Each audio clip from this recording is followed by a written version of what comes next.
जय परमेश्वर परमात्मानम। किताब जगदित कांडी पेज नंबर 209। परंतु उसी राक्षसी पाप से बस में कर ली है कि जो बाजीगर और कार बेलिया जो कोई संसार में जादू कुशी की सिखाता है और एक एक के पास से सीखते हैं, सो ये रास्ता बनियों ने पहले चला दिया है। सो सुन सुन के देख देख करने को लग जाते, फिर उनके घट में देवताओं और भूतों का सुझा देते, जिससे वो बाजीगर वगैरह ये जानते कि हमने देवता को और भूत पुलिस को बस में किया है, जिससे हमारी करामत चलती है। जो कि भूत पुलिस सुझाते हैं वो बनियों का गुप्ती पाप है कि जिसको दुनिया स्वर्ग नरक कहती हैं, और 84 लाख कुंडिया राग लोग की बताते हैं वो बनियों की घर का लोग पाप हैं। सो ये बनिए इस गर्ज से लोगों के दिल में सुझाते हैं कि जो बाजीगर और कारबेलियस और संसार के लोग सीखते। सो ये बनियों ने सबों को मराने के वास्ते अकल की कि जब कोई करेगा तो ये जानेंगे कि जादू तो ये करते हैं जिससे जादू चलता है, क्योंकि वो संसार को दिखा के करते हैं जिससे वही पकड़े जाएंगे। सो ये संसार को तो खबर नहीं कि हमारे मुआफे की भी जादू में कैद है। सो ये तो बिल्कुल ख्याल नहीं करते कि बेचारे भूल में मारे जाएंगे, क्योंकि इन्हों से जादू नहीं चलता। वो तो बनियों का लो पाप हो रहा है, क्योंकि गुप्ती पाप के कराने में 1000 रुपया खर्च होता है जब राक्षसी पाप चलता है। और जो कि दुनिया में तमाशा दिखाते हैं उनको बनियों की भेद की खबर नहीं है। अगर से खबर होवे कि बनियों ने हमारे बच्चे मराने को राक्षसी पाप चलाए हैं कि जिसको हमने खेल समझ के सीखा है, अगर ये मालूम होवे कि ये बनियों का जादू है तो कभी तमाशा वगैरह नहीं करे और ना करना सीखे और ना किसी को दिखावे, क्योंकि वो तो बेचारे भूत पुलित और देवताओं के बाने से भूले हुए हैं।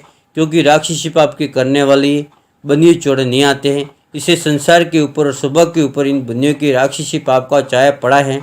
इसे सुबह की अकल फिरी हुई है, जिससे ये बनिए अपने जादू से लोगों की बुद्धि फेर के और उन बाजीगरों को मराने के वास्ते ऐसा जादू करवाते हैं। और जब इन बनियों को अपने कुल के आदमियों को राज कराना होवे तो राजा बादशाह को मार देते हैं, और जिस घोड़े के ऊपर या जिस सवारी के ऊपर राजा बादशाह सैर करने को या शिकार खेलने को गया हुए तो उसको वहाँ पे मार देते हैं। और उसी अपने कुल आदमी को उसकी सवारी पर बनिया राजा बादशाह की शिकल बनकर वापस घर आता है और राजा बादशाह की तरफ से सब काम करता है। Page number 210। जिससे कुछ मालूम नहीं होता है और वो राज करता रहता है। इस बात को तुम संसार के लोग सच जानना और इस तरह से ख्याल न करना कि इस किताब में ऐसी बेहुदा बातें क्यों लिखवाई है कि जैसे कोई लड़का नादान बावला और बेवकूफ़ बातें करता है, इस तरह से ये बातें लिखवाई है। परंतु गरीब की हाथ जोड़ के अर्ज है कि जो मैंने इन बनियों की जाल की बातें अपनी ज़बान से किताब में बोल बोल के लिखवाई है वो दुरुस्त और सही जानता हूँ, और तुम भी दुरुस्त और सही जानो। और बावला और अहमक और नादान और बेवकूफ़ और गेले बच्चों किसी बातों पर ख्याल मत लो, क्योंकि मैं बनियों के राक्षसी पाप में कैद हो रहा हूँ और तुमको इन बनियों का राक्षसी पाप मालूम नहीं है। जिस वक्त में रावण ने जाल चलाया था तब सीता व रामचंद्र जी को धोखा दिया, इन्हें जादू से भेष बदल के हिरण हुआ।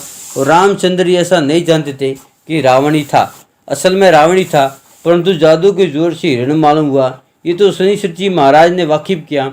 अगर वो बात दुरुस्त है तो ये भी सही समझना तुम लोग मुझको बावला व गेला वगैरह जानोगे, क्योंकि इन बनियों ने मुझको अपने राक्षसी पाप से अगले देवताओं के चेहरे की जो भक्त हो के मर गए हैं उनके चेहरे दिखाए।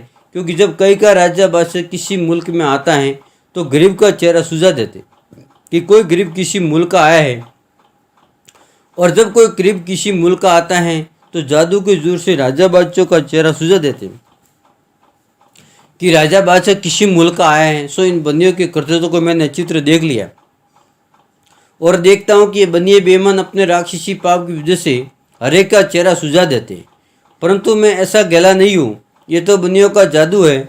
सो कुछ का कुछ सुझा देते हैं, क्योंकि मैं अपने ऊपर बीती हुई लिखता हूँ। सो इसमें झूठ बिल्कुल झूठ नहीं।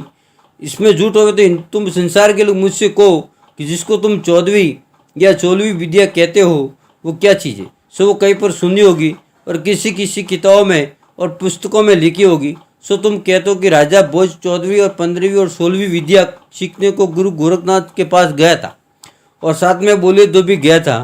परंतु जबकि गोरखनाथ जी ने राजा भोज को 15वीं 16वीं विद्या सुनाई, जब बोले धोबी बाहर खड़ा था। सो बोले धोबी ने सुन लिया।